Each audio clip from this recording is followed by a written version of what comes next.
Pemerintah berencana melebarkan PPKM darurat tidak hanya di Pulau Jawa dan Bali. Bagaimana potensi penyebaran COVID-19 di pulau luar Jawa dan Bali dan bagaimana pemerintah daerah menyikapinya. Sudah hadir bersama kami epidemiolog Mas Dalina Pane dan Gubernur Sumatera Barat Mahyedi Ansarullah. Selamat malam Pak Mayaldi dan Ibu Pane. Selamat malam. Baik, saya ke Pak Mahyedi terlebih dahulu. Pak Mahyedi, sejauh ini kondisi di Sumatera Barat seperti apa, Pak? Ya, kita di Sumatera Barat berdasarkan instruksi Menteri Dalam Negeri nomor 17 tahun 2021, kita dimasukkan dalam level 4. Dan itu ada 4 kota di Sumatera Barat, itu Kota Padang, kemudian Kota Padang Panjang, Kota Bukit Tinggi, dan Kota Solo.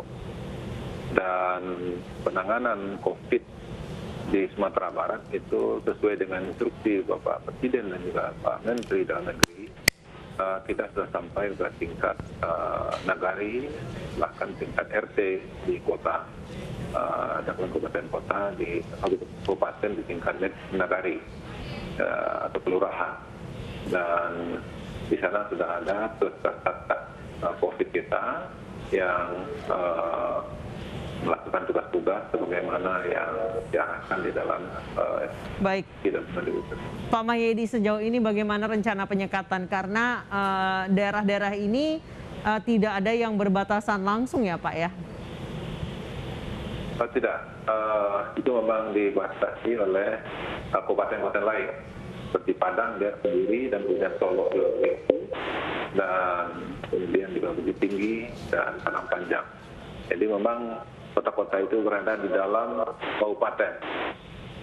Dan kita sesuai dengan instruksi Menteri Dalam Negeri nomor 17, itu sudah kita lakukan upaya untuk WFA dan WFO, kemudian juga di kantor, kemudian juga di BUMN, BUMD, dan kemudian juga kita kemarin kita sudah berkoordinasi dengan jajaran Forkopimda, kemudian juga Bupati Wali Kota. Ya. Baik, untuk bed occupancy rate di Sumatera Barat sendiri seperti apa, Pak? Ya, kita memang terjadi peningkatan akhir-akhir ini, dan signifikan atau tidak Pak Mahyedi? Ya, cukup signifikan.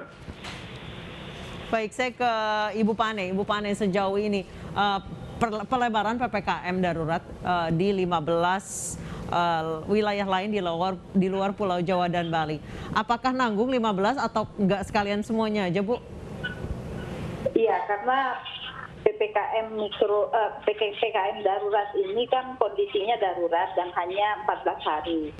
Tujuannya adalah menekan sementara laju transmisi di satu wilayah. Sementara tapi ya, kalau yang berlaku secara luas kan PPKM mikro dan itu masih terus berlanjut. Karena itu PPKM darurat ini memang hanya dilakukan pada wilayah-wilayah yang memiliki risiko yang tinggi, yaitu wilayah dengan sebenarnya skenario keempat ya, transmisinya berlangsung sangat tinggi dan fasilitas kesehatannya juga saat ini sudah melebihi batas yang disyaratkan. Jadi ini memang hanya untuk sementara. Kalau yang PPKM mikro kan memang dilakukan di seluruh wilayah. Baik, Ibu Pane, kalau menurut Anda untuk kepatuhan menjalankan protokol kesehatan, terutama menggunakan masker saja yang paling basic, itu lebih patuh masyarakat di Pulau Jawa Bali atau mereka yang ada di luar daerah, Ibu? Sebenarnya kalau saya lihat hampir sama saja ya, Jawa, Bali ataupun di wilayah begitu ya. Hampir sama kepatuhan mereka mulai turun memang sejalan dengan makin lamanya pengendalian itu dilakukan.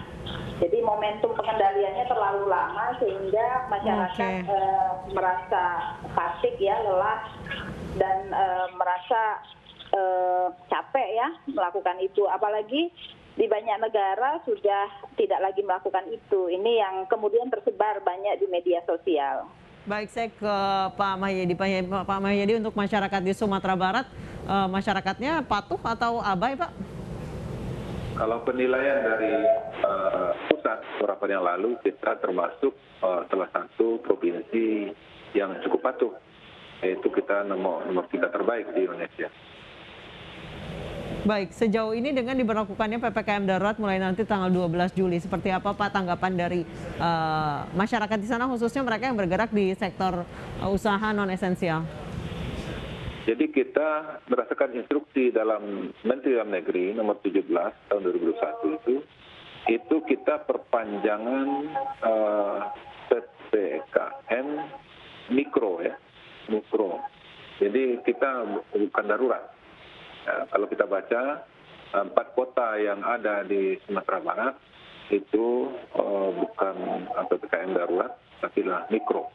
Cuma ini ada perpanjangan dan dalam instruksi Menteri Dalam Negeri itu. Pulau di Jawa Bali itu kan semuanya ya Pak ya. Untuk di wilayah Bapak sendiri hanya 4 setingkat kabupaten kota. Bapak sendiri mengaturnya bagaimana? Apalagi dengan kota-kota yang ada di dalam 4 kota itu, maksudnya beririsan langsung dengan 4 kota itu, sementara di wilayahnya tidak ada PPKM darurat gitu.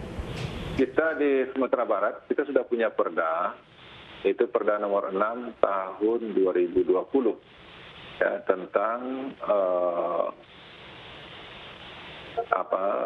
menyikapi dalam situasi kondisi sekarang ini. Baik. Dan dalam hal ini itulah yang dipedomani oleh kabupaten kota di Sumatera Barat. Jadi dan dengan perda itu semuanya sudah diatur dan sudah dijelaskan bagaimana dan apa yang harus dilakukan oleh kabupaten kota. Nah, maka itu kebijakan-kebijakan secara teknis itu dilakukan di kabupaten kota tersebut. Baik Pak, untuk persiapan penyaluran bansos karena PPKM mulai hari Senin, seperti apa persiapan dari Pemprov? Ya. Untuk penyaluran bansos, Pak? Oh, Pak, kita tetap ini di dana-dana yang ada di kelurahan ataupun juga nagari, dan kemudian juga untuk bantuan-bantuan tetap berjalan seperti mana biasa. Dan apalagi kita di kota-kota itu kita sudah melakukan pendistribusiannya melalui online. Jadi kita tidak tunai. Baik. Baik, saya kembali ke Ibu Pane. Ibu Pane, tadi Anda menyebutkan bahwa di Indonesia itu ada momentum pengendalian yang terlambat sehingga masyarakat cenderung sudah jengah atau sudah fatik. Untuk PPKM di luar Pulau Jawa Bali ini apakah nanti ke depannya akan terus bertambah atau bagaimana Ibu? Jika kita tidak melakukan pengendalian secara efektif, maka ada kemungkinan ini akan terus bertambah. Karena itu setiap wilayah memiliki tanggung jawab untuk dapat mengendalikan supaya pengendalian ini sampai tingkat nasional berjalan efektif. Karena apa yang diputuskan di nasional tentu berdasarkan atas apa yang terjadi di wilayah. Kabupaten kota memegang peranan penting di dalam proses pengendalian. Karena itu kita bertumpu kepada para pimpinan di kabupaten kota untuk dapat melakukan pengendalian secara efektif. Baik, saya kembali ke Pak Mahyedi. Pak Mahyedi, untuk di Sumatera Barat sendiri, tadi Bapak menyebutkan bahwa bed occupancy rate ini cukup tinggi. Apa strategi ke depannya dari Pemprov Sumatera Barat? Apakah memang ada rencana mengubah beberapa rumah sakit menjadi full COVID, Pak? Ya, jadi kita sesuai dengan instruksi Menteri Dalam Negeri nomor 17, bahwasanya kita ditekankan yang pertama sekali kita harus meningkatkan tracing, testing, dan treatment itu kita optimalkan, kita maksimalkan dengan upaya yang dilakukan di masing-masing kabupaten kota. Dan bahkan kita juga sudah memfasilitasi dengan tes secara mobile ke daerah-daerah yang perlu kita berikan dukungan. Dan kemudian untuk penanggulangannya memang kita berupaya untuk menghadirkan tempat isolasi di nagari-nagari ataupun juga di RT-RT sehingga memang hanya kita diperbolehkan hanya 20% untuk mandiri, nah selebihnya itu dilakukan isolasinya di nagari-nagari ataupun juga RT tersebut. Dan kemudian juga ada tempat-tempat isolasi yang kita sediakan di yang diadakan oleh pemerintah kota dan kabupaten di Sumatera Barat, termasuk juga pemerintah provinsi. Baik Pak Mahyedi, sejauh ini kalau untuk di Sumatera Barat sendiri, apakah ke depannya akan ada rencana tenda darurat, kemudian apakah sudah mempersiapkan kebutuhan oksigen, melihat apa yang terjadi di Jakarta saat ini Pak? Memang kita melakukan evaluasi tentang ketersediaan tempat-tempat isolasi tentunya, dan kemudian juga ketersediaan oksigen, termasuk juga alat bantu pernafasan, dan sampai sekarang ketersediaan itu cukup memadai. Namun demikian kita berupaya untuk mengantisipasi untuk ke depan. Iya, bagaimana untuk vaksin di sana Pak? Alhamdulillah vaksin kita sudah cukup baik, bahkan sudah lebih 81%, bahkan mendekati 90%, dan justru karena memang vaksin kita lakukan ada gebiar vaksin, kemudian juga TNI Polri bersama dengan pemerintah daerah juga bersinergi, justru sekarang ini ketersediaan vaksin itu menipis.